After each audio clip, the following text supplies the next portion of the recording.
હરે કૃષ્ણ મહારાજની જય, શ્રી લક્ષ્મીનારાયણ દેવની જય, શ્રી નરનારાયણ દેવની જય, શ્રી ગોપીનાથજી મહારાજની જય, શ્રી રાધારમણ દેવની જય, શ્રી મદન મોહનજી મહારાજની જય, શ્રી ધર્મભક્તિ વાસુદેવની જય, શ્રી ઘનશ્યામ મહારાજની જય, શ્રી મર્યાદા પુરુષોત્તમ શ્રી રામચંદ્ર ભગવાનની જય, શ્રી બાલકૃષ્ણલાલની જય, શ્રી વિઘ્ન વિનાયક દેવની જય, શ્રી કષ્ટભંજન દેવની જય. ઓમ નમઃ પાર્વતી પતે. હર હર મહાદેવ હર. વડતાલ ગાદીને શોભાવતા પરમ પૂજ્ય ધર્મ ધુરંધર 1008 વિદ્યમાન આચાર્ય સનાતનાચાર્ય મહાસમર્થ આચાર્ય ગુરુ શ્રી અજેન્દ્ર પ્રસાદજી મહારાજની જય. પરમ પૂજ્ય ધર્મ ધુરંધર 108 ભાવિ આચાર્ય શ્રી નુગેન્દ્ર પ્રસાદજી મહારાજની જય. પરમ પૂજ્ય સર્વે ધર્માચાર્યોની જય. ભગવાનના વાલા સર્વે સંતો ભક્તો ધર્મકુળ ભક્તિકુળ તમામ ભક્તોને ચરણોમાં કોટી કોટી સાષ્ટાંગ દંડવત વંદન પ્રણામ સાથે સૌ ભક્તોને જય શ્રી સ્વામિનારાયણ. શ્રી હરિચરિત્રામૃત સાગર, ભગવાનની લીલા અને ભગવાનની આજ્ઞા. શ્રી હરિની આ પ્રગટ મૂર્તિ જ અંત સમયે હરિભક્તની સહાય કરે છે અને તેને અક્ષરધામમાં લઈ જવા રથ વિમાન કે અશ્વ લઈને અવશ્ય હાજર રહે છે. આમ રામાનંદ સ્વામી કહેતા. પછી શ્રી હરિએ કહ્યું કે જે હરિભક્તો અમારી પાસે આવતા તેમને અમે ધ્યાનમાં બેસાડતા ત્યારે તે હરિભક્તોને રામાનંદ સ્વામી ધ્યાનમાં દર્શન દેતા હતા. તે વખતે રામાનંદ સ્વામી હરિભક્તોને અમારી મૂર્તિનો જેવો પ્રતાપ છે તેવો તેમને કહેતા હતા. તેથી બધા જ હરિભક્તો અમને જ દઢપણે ભગવાન માને છે.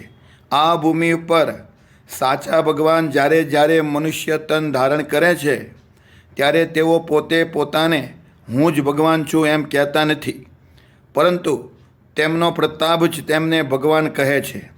જ્યારે સૂર્ય ઉદય થાય છે ત્યારે તે ઢાંક્યો રહેતો નથી, તેનો પ્રતાપ તો દેખાય જ છે. ચિંતામણી અને કલ્પવૃક્ષમાં પણ જે પ્રતાપ રહ્યો છે તે પ્રતાપ છુપાયો છુપો રહેતો નથી.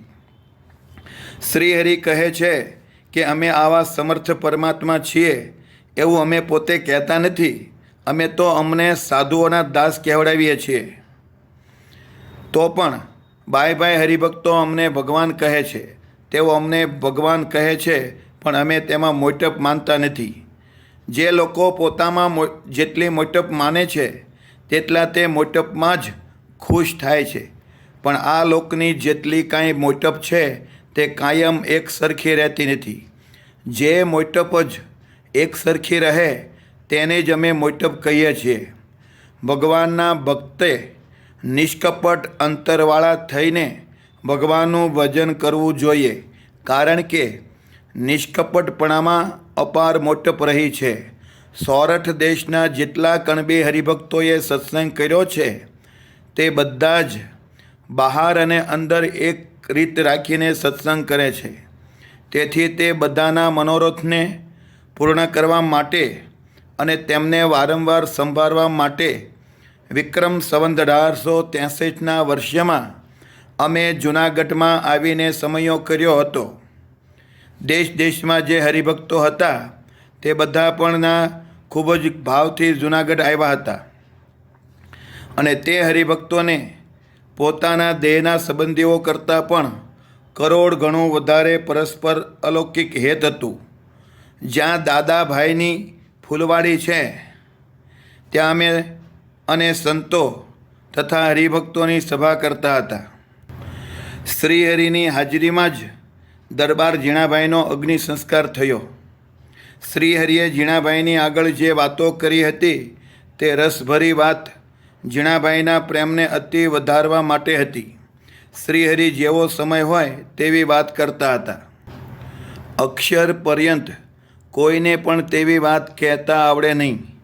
શ્રી હરિની જેવી વાતો છે તેવી અક્ષર સુધી ક્યાંય નથી, પણ આવી જે વાત છે તેને મૂઢમતી મનુષ્ય જાણતા નથી.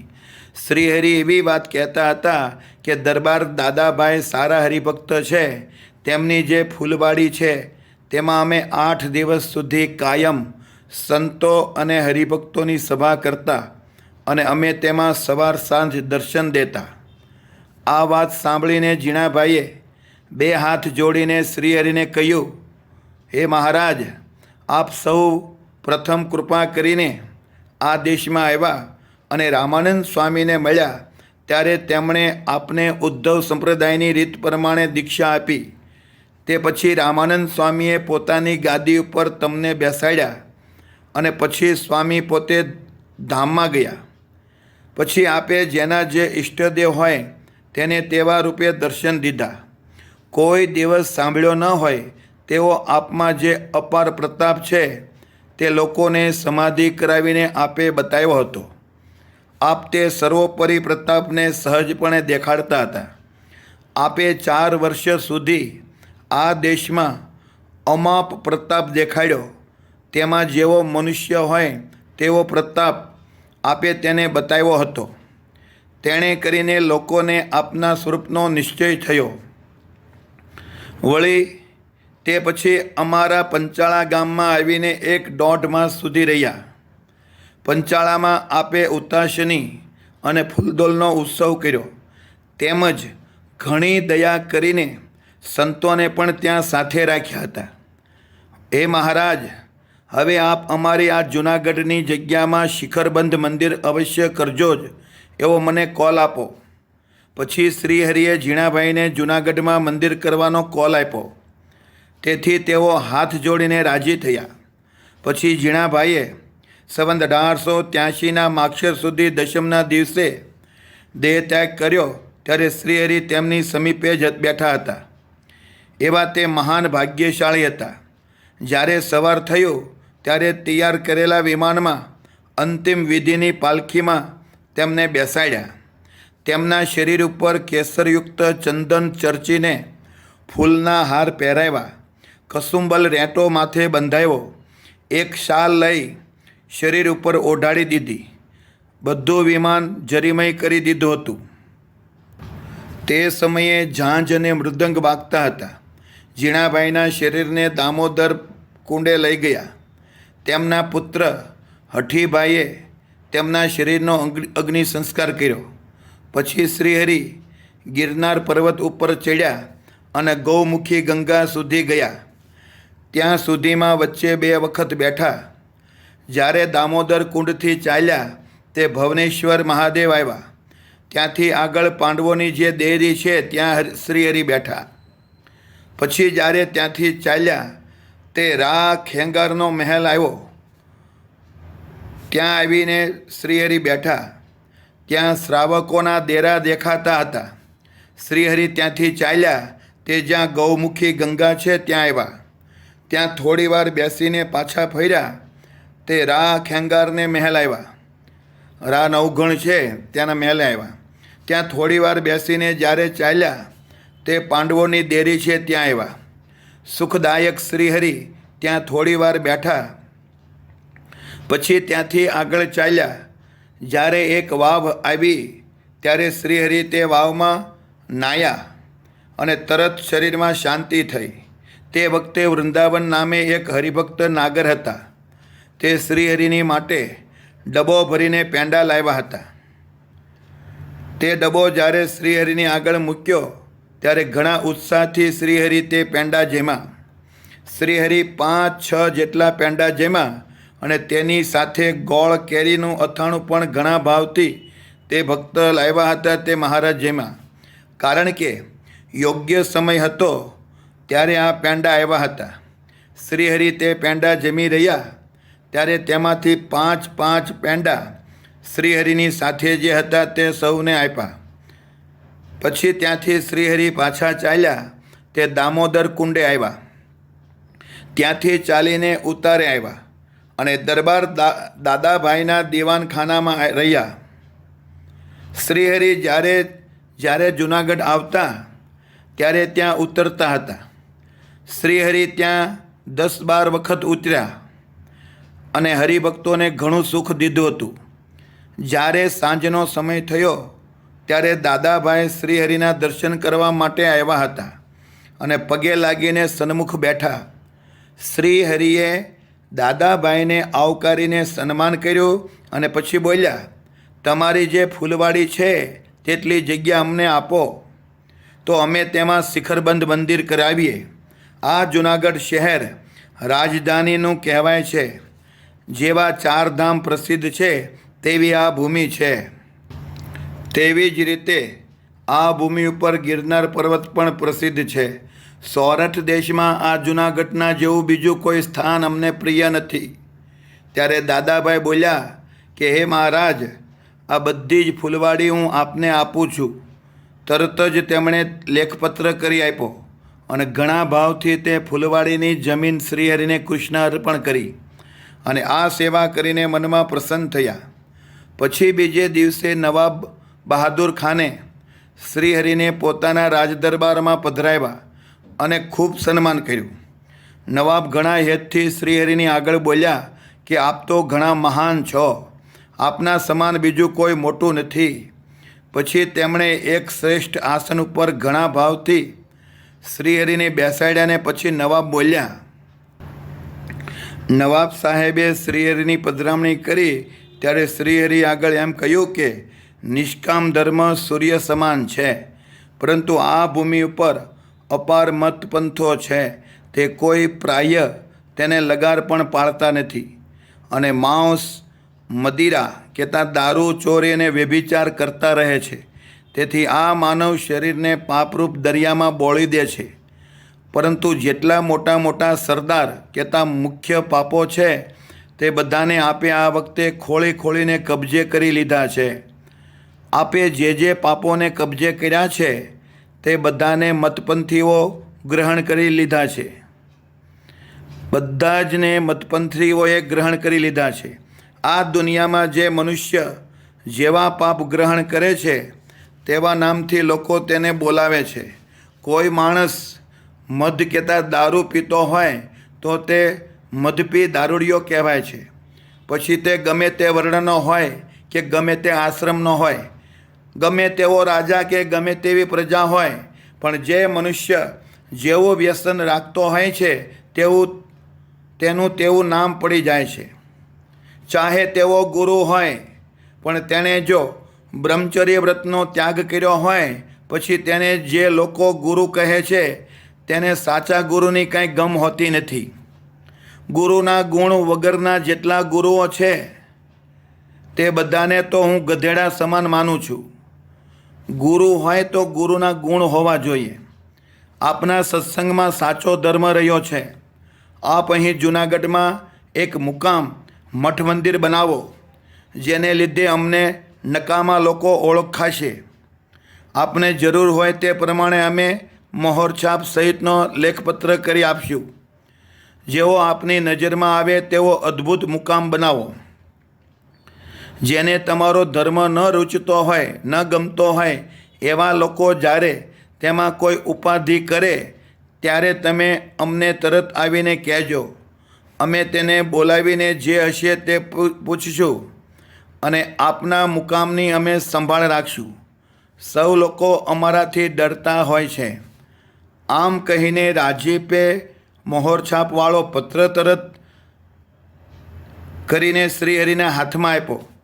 શ્રીહરિએ જ્યાં જગ્યા કહી તેનો ખતપત્ર લખી આપ્યો. પછી શ્રીહરિએ પેંડાનો એક થાળ ભરીને નવાબને આપ્યો. પછી શ્રીહરિ પોતાને ઉતારે આવ્યા. ત્યારે શ્રી રઘુવીરજી મહારાજે શ્રીહરિને થાળ તૈયાર કરીને રાખ્યો હતો. શ્રીહરિએ ફરીવાર સ્નાન કર્યું અને પછી પોતે જમ્યા. તે દિવસે હરિભક્ત દેવરામ સુતારનો થાળ હતો. શ્રીહરિ જમી રહ્યા પછી શ્રીહરિની સાથે જે આવ્યા હતા તે બધા જ પણ જમ્યા. પછી સૌ તૈયાર થયા અને શ્રીહરિ જૂનાગઢથી ચાલવા માટે અશ્વ ઉપર આવીને બેઠા. જૂનાગઢથી નીકળ્યા પછી રસ્તામાં 3 રાત રહ્યા અને હરિભક્તોને બહુ સુખ આપ્યું. પહેલે દિવસ જેતલપુરમાં આવ્યા. ત્યાં કણબી ભાણાભાઈને ઘેર આવીને ઘણા હેતથી રાત રહ્યા. ભાણાભાઈ પાકા હરિભક્ત હતા. ત્યાંથી રાત રહીને ચાલ્યા તે પીપળિયા ગામ આવ્યા. ત્યાં લક્ષ્મણભાઈ અને હિમાભાઈ ઠક્કર હરિભક્ત હતા. તેને ઘેર આવીને પરમ સુખદાયક શ્રીહરિ રાત રહ્યા. તે હરિભક્તોએ ઘણા ભાવથી શ્રીહરિની સેવા કરી. શ્રીહરિ તેમને ઘેર પહેલાં પણ કેટલી વાર આવ્યા હતા. તે ભક્તોને વધારે ને વધારે ભાવે સહિત સેવા કરવાની ઘણી ઉમેદ હતી. વળી ભક્તોનો ભાવ વધારે ને વધારે વધે એવું શ્રીહરિને પણ ઘણું તાન રહેતું હતું. પછી ત્યાંથી સવારમાં જ શ્રીહરિ ચાલતા થયા. તે હરિભક્તોના ઉપર ઘણો પ્રેમ ભાવ લાવી કોટડા ગામ આવ્યા. કોટડાના ગામ ધણી કાઠી દરબાર વાળા અટકના હતા. તે બહુ સરળ પ્રકૃતિના હરિભક્ત હતા. તેમને દર્શન દેવા માટે શ્રીહરિ દરબારગઢમાં આવીને રહ્યા. જેટલા હરિભક્ત વાળા અટકના હતા તે બધાએ શ્રીહરિના બહુ ભાવથી દર્શન કર્યા અને શ્રીહરિને રસોઈ જમવા માટે રોક્યા. શ્રી રઘુવીરજી મહારાજે અનુપમ ભાવથી શ્રીહરિ માટે ઘણી અમૂલ્ય રસોઈ કરી હતી. તે રસોઈ શ્રીહરિ જેમાં અને સાથે જેટલા હતા તે પણ જેમાં. પછી શ્રીહરિ તે કોટડા ગામથી ચાલતા થયા. વાંક્યા ગામના દરબાર મોકા ખાચર હતા. તેણે પોતાના દરબારગઢની ચારે બાજુ ગઢ કરાવ્યો હતો. તે શ્રીહરિ તે વાંક્યામાં આવ્યા ત્યારે દિવસ 2 ઘડી બાકી હતો. ત્યારે શ્રીહરિ દરબારગઢમાં આવીને ઉતર્યા. તે ગઢને જે બુરંજ કર્યો હતો તે બધા શ્રીહરિને દેખાડ્યા. મોકા ખાચરે શ્રીહરિને ગઢ અને બુરંજ ઉપર ફેરવ્યા અને પછી પોતાના દિલનો જેવો ભાવ હતો તેવું કહ્યું, હે મહારાજ, આપને રહેવા માટે મેં અહીંયા આ ગઢ કરાવ્યો છે. કેમ જે ગઢપુરમાં તે પ્રદેશના રાજા ભાવનગરના વજયસિંહ મતવાલા મનસ્વી છે. સર્વનિયંતા શ્રીહરિ જ છે. અનંત કોટી બ્રહ્માંડમાં જેટલા જીવ રહ્યા છે તેમના નાડી પ્રાણ આપના હાથમાં છે. અરે, અક્ષર આદિકના નાડી પ્રાણ પણ આપના હાથમાં છે. કાળ, કર્મ, માયા, જમરાજ આ બધા જ આપના ભયથી કંપતા રહે છે. આપના સમાન કોઈ જ સમર્થ નથી. છતાં આપ જ્યારે જ્યારે મનુષ્યાકૃતિ ધારણ કરો છો ત્યારે કોઈ તુચ્છ જેવા નાના માણસની પણ અદબ મર્યાદા રાખો છો. તે ઘણી આશ્ચર્યની વાત છે. આપ સૌથી વધારે સમર્થ હોવા છતાં બીજાથી ડરીને ચાલો છો. આનાથી મોટું બીજું કયું આશ્ચર્ય કહેવાય? જેમાં જેટલું સામર્થ્ય હોય છે તે જ્યારે તેને છંછેડવામાં આવે છે ત્યારે તે દેખાડે છે. સૌથી અપાર સમર્થ હોવા છતાં વારંવાર જરણા કરવી એ તો એક આપનો જ સર્વોપરી ગુણ છે. આવો ગુણ બીજા કોઈનામાં નથી હોતો અને તેથી જ બીજા સર્વે આપનાથી ન્યૂન છે. આપનો જે આ ક્ષમારૂપી ગુણ છે તેમાંથી એક લેશનો પણ લેશ ભાગ આપે ભૂમિ, વાયુ, ભૂમિ કહેતા પૃથ્વી, વાયુ કહેતા પવન, સમુદ્ર, સાગર, સૂર્ય અને મેઘને આપ્યો છે. અપાર સમર્થ હોવા છતાં પણ આપ વિચારપૂર્વક સહન કરવાનો જેટલો ગુણ રાખો છો તેટલો એ આપનો વિશિષ્ટ ગુણ છે. જ્યારે જીવનો તો એવો ઊંડો સ્વભાવ છે કોઈના પણ અપરાધને સહન ન કરવા. તે મેં તમને કહ્યું. શ્રીહરિએ ગઢપુરની ભૂમિને ઉત્તમ કહી અને ભક્તોને માટે ઈષ્ટદેવના ચરિત્રોમાં રુચિ કહી. વાક્યમાં મોકા ખાચરે શ્રીહરિને જે વાત કહી તેને હવે સંભાળીને હું કહું છું. જેની બુદ્ધિ તુચ્છ હોય અને જેનું ભૂંડું થવાનું હોય એવો મનુષ્ય બીજાના શુભ ગુણોને દેખીને તેમાં દોષ આરોપે છે. બીજાના શુભ ગુણને દેખીને જે પોતાના અંતરમાં બળી મરે છે તે ક્યારેય સુખ પામતો નથી. તે જ્યાં જાય છે ત્યાં તેને દુઃખ જ સહન કરવું પડે છે. જીવ પોતાના એવા દુર્ગુણોને લીધે જ વારંવાર સંસારને પામતો રહે છે. જીવમાં જેટલા દુર્ગુણ રહ્યા છે તે સંસ્કૃતિ કરાવનારા છે, કહેતા જન્મ મરણને લેવનારા છે. સત્સંગની જેટલી વાત છે તે બધી સંસ્કૃતિને છોડાવનારી છે. માટે જેને સંસ્કૃતિથી છૂટવાની ભાવના ઉદય પામે છે તે સત્સંગ કરે છે. જેને જન્મવું અને મરવું ન હોય એ સત્સંગ કરે છે. બાકી સંસ્કૃતિ જન્મ મરણ તો ચાલુ જ રહે છે. જીવને જ્યારે આ સંસ્કૃતિનો ડર લાગે છે, જન્મ મરણનો ડર લાગે છે, ત્યારે જ તે સત્સંગ કરે છે. કારણ કે એ ડરને લીધે જ સત્સંગનો ખપ ઉપજે છે. ડર વિના ખપ ઉપજતો નથી અને ખપ વિના જીવ સત્સંગ કરતા નથી. જ્યાં સુધી આ સત્સંગનો ખપ ઉપજતો નથી ત્યાં સુધી આ જીવને વારંવાર સંસ્કૃતિ રહ્યા કરે છે. વર્તમાન સમયમાં જે કોઈ પણ બાય ભાઈ સત્સંગ કરે છે ખરેખર તેના ધન્ય ભાગ્ય છે. આજ સુધીમાં અપાર લોકો સત્સંગ કરીને સફળ થયા છે. તેનો ગણે પાર આવતો નથી. આવી જે સત્સંગની પ્રથા છે તે શુદ્ધ અને નિર્દોષ છે. તે પહેલાં ક્યારેય સાંભળી નથી. સત્તા સંપત્તિથી કથા કીર્તનના સુખ મહતા. ત્યારે શ્રીહરિ મોકા ખાચરની આગળ બોલ્યા કે ગઢપુર સમાન બીજી કોઈ ભૂમિ અમને પ્રિય લાગતી નથી. એ ભૂમિ બહુ બળવાન છે. અમને બીજે જવું ગમતું નથી. અમે કોઈ રાજ્ય કે ભૂમિના જોરે કોઈ જગ્યાએ બંધાતા નથી. અમને કોઈ સામેથી રાજ્ય કે ભૂમિ આપવા લાગે તો તેને અમે બંધન માનીએ છીએ. કેમ જે ભગવાનની કથા કીર્તન અને વાતોમાં જ અમે સુખ માનીએ છીએ.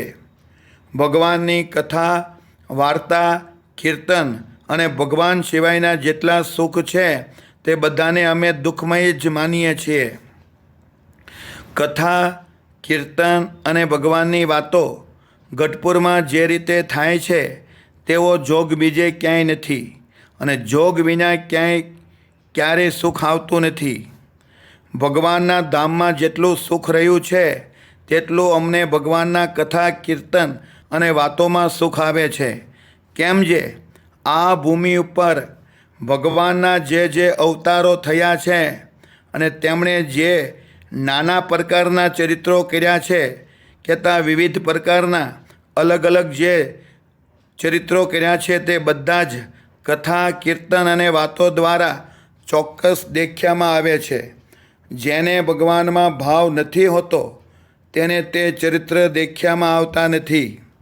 ભગવાનના જે અવતારો આ ભૂમિ ઉપર થયા છે તે અવતારના ભક્તોને જેવા પોતાના ઈષ્ટદેવના ચરિત્ર ગમે છે તેવા જ બીજા અવતારના ચરિત્ર ચાહે તેવા હોય તો પણ તે ભક્તને ભગવાનમાં અધિક રુચિ કરાવનાર થતા નથી.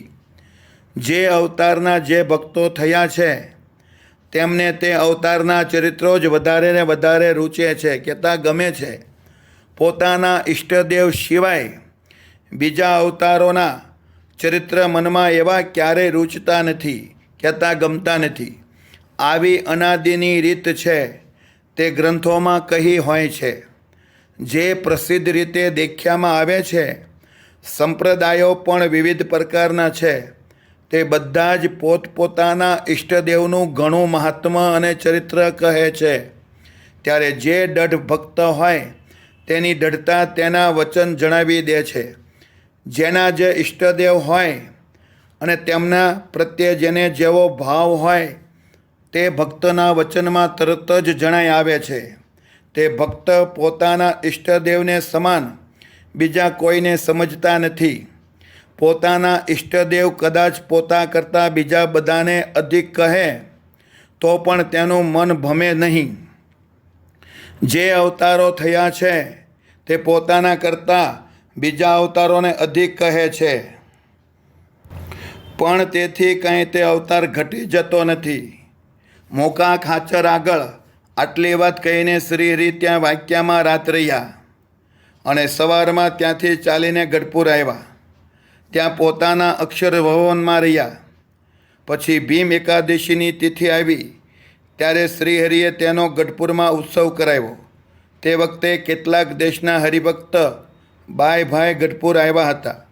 10-20 કોશ સુધીમાં ફરતા સંતો હતા. તે પણ ઉત્સવ ઉપર આવ્યા હતા. ગુજરાત અને ચરોતરથી સૌ હરિભક્ત બાયભાઈ ત્યાં આવ્યા હતા. તે દરેક હરિભક્ત શ્રીહરિને માટે 10 કેરી લાવ્યા હતા.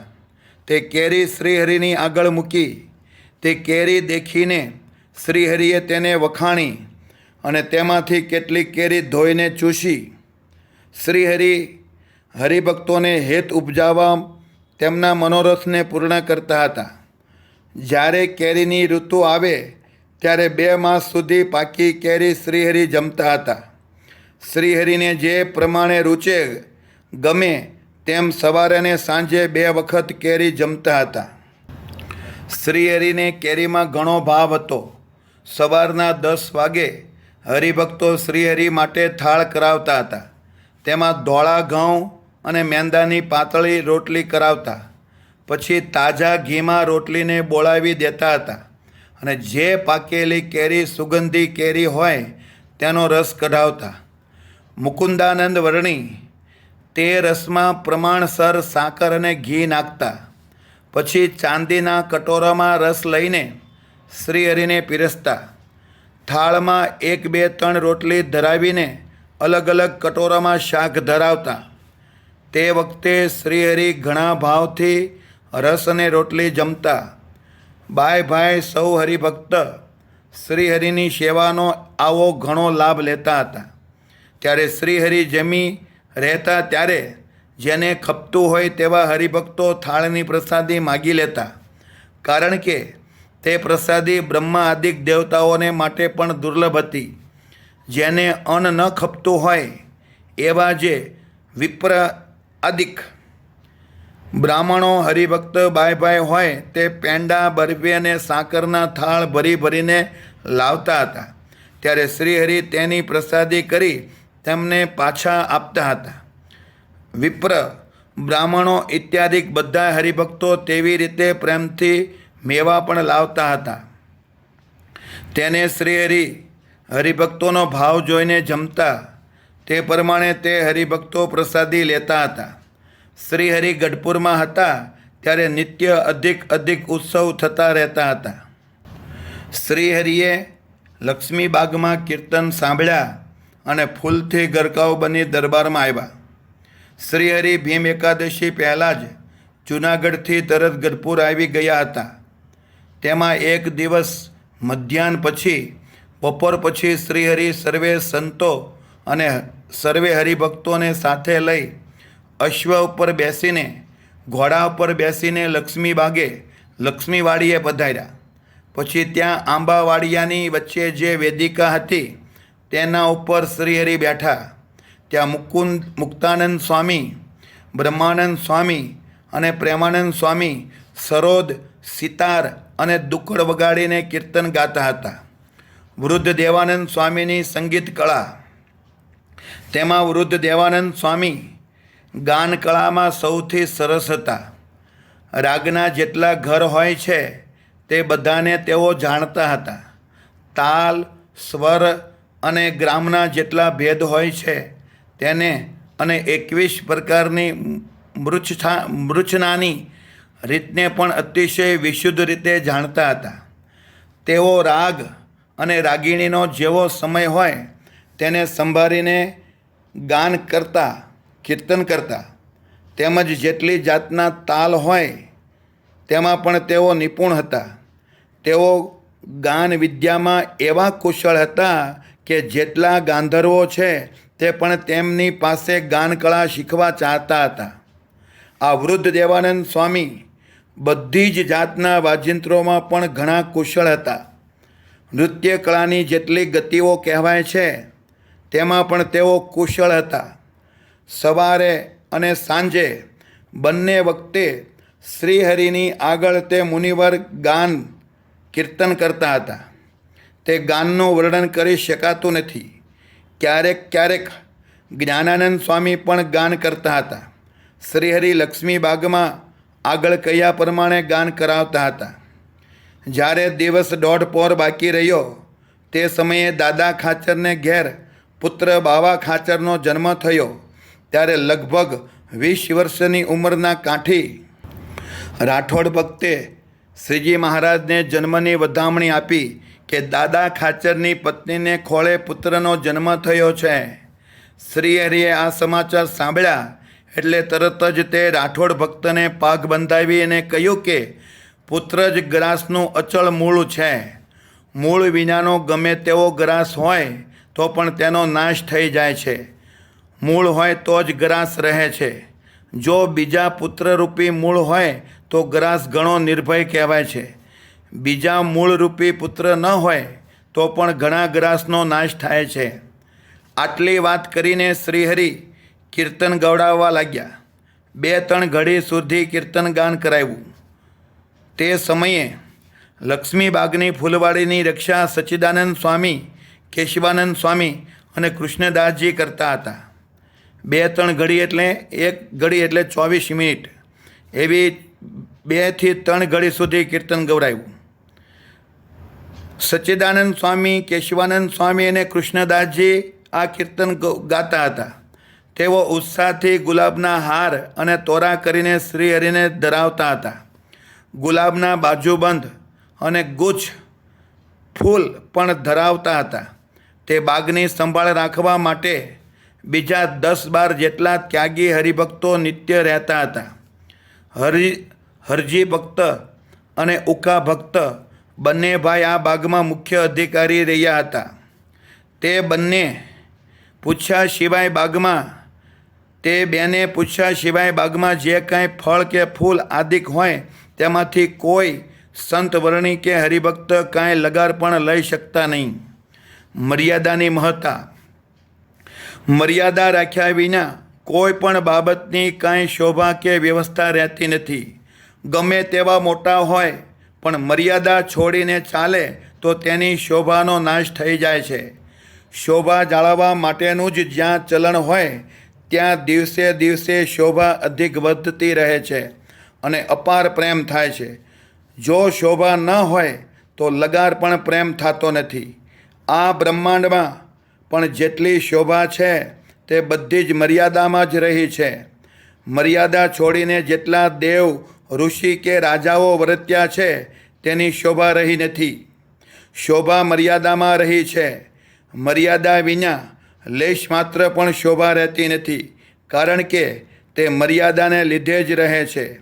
જેટલી શોભા છે તેનું દ્વાર એક મર્યાદા છે. આમ સમજીને પ્રયત્નપૂર્વક મર્યાદા રાખવી જોઈએ. જેટલી મર્યાદા રાખ્યામાં આવે છે તેટલી શોભા રહે છે અને જેટલી મર્યાદા મૂકી દેવામાં આવે છે તેટલી શોભા રહેતી નથી તેવું દેખાય છે.